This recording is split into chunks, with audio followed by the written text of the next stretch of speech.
শতকণ্ঠে রবীন্দ্রসঙ্গীত পাঠের মধ্য দিয়ে ক্লাবের প্রতিষ্ঠা বার্ষিকী এবং রবীন্দ্রনাথ ঠাকুরের জন্মজয়ন্তী পালন করল ধূপগুড়ি ঐতিহ্যবাহী এসটিএস ক্লাব।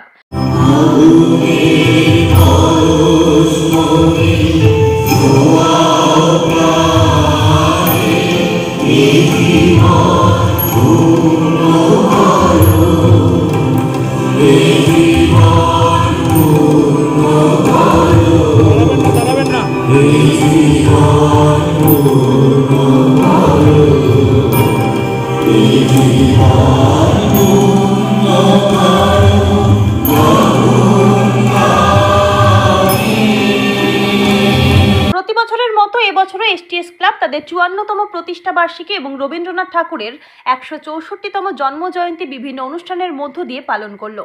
এবছর সবচেয়ে আকর্ষণীয় শতকণ্ঠে রবীন্দ্রসঙ্গীত। এদিন ১০০ জন সঙ্গীত শিল্পী একত্রে রবীন্দ্রসঙ্গীত পরিবেশন করে। এছাড়াও সারাদিন ব্যাপী বিভিন্ন অনুষ্ঠান অনুষ্ঠিত হয়েছে। সকালে ক্লাব প্রাঙ্গণে রবি ঠাকুরের প্রতিকৃতিতে ফুল দিয়ে শ্রদ্ধাঞ্জলি জানানো হয়। ক্লাবের সম্পাদক রাজেশ কুমার সিং জানায়, বিশ্বকবি রবীন্দ্রনাথ ঠাকুরের জন্মজয়ন্তীর পাশাপাশি আমাদের ক্লাবের প্রতিষ্ঠা বার্ষিকী অনুষ্ঠান অনুষ্ঠিত হলো। এবছর আমাদের নতুনত্ব ভাবনার মধ্য দিয়ে শতকণ্ঠে রবীন্দ্রসঙ্গীত পরিবেশিত হয়। ক্লাব সদস্য সহ বিভিন্ন সঙ্গীত শিল্পীরা এতে অংশগ্রহণ করে। এর পাশাপাশি সারাদিন ব্যাপী বসে আঁকা, আবৃত্তি, রবীন্দ্রসঙ্গীত সহ বিভিন্ন অনুষ্ঠান অনুষ্ঠিত হয়। ধূপগুড়ি থেকে ভাস্কর মোহনের রিপোর্ট আমাদের।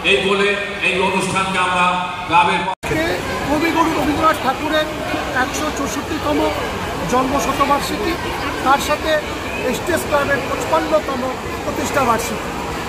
এটা দুটো মিলিয়ে আমরা ঐতিহাসিক দিন আজকে পালন করবার চেষ্টা করেছি এবং সকাল থেকে পতাকা উত্তোলনের মাধ্যমে সারাদিনব্যাপী সাংস্কৃতিক অনুষ্ঠান হয়েছে। রবি ঠাকুরের কুইজ সহ আমরা এবার একটা ঐতিহাসিক প্রোগ্রাম করেছি, শতকণ্ঠে রবীন্দ্রনাথ ঠাকুর। ধূপগুড়ি বিভিন্ন শিল্পীরা আজকে ক্লাবের এই অনুরোধে তারা সাড়া দিয়ে কয়েকদিন রিহার্সাল করে আজকে তারা এখানে প্রোগ্রাম করলেন এবং এই প্রোগ্রাম একটা ঐতিহাসিক সাক্ষী হয়ে থাকবে।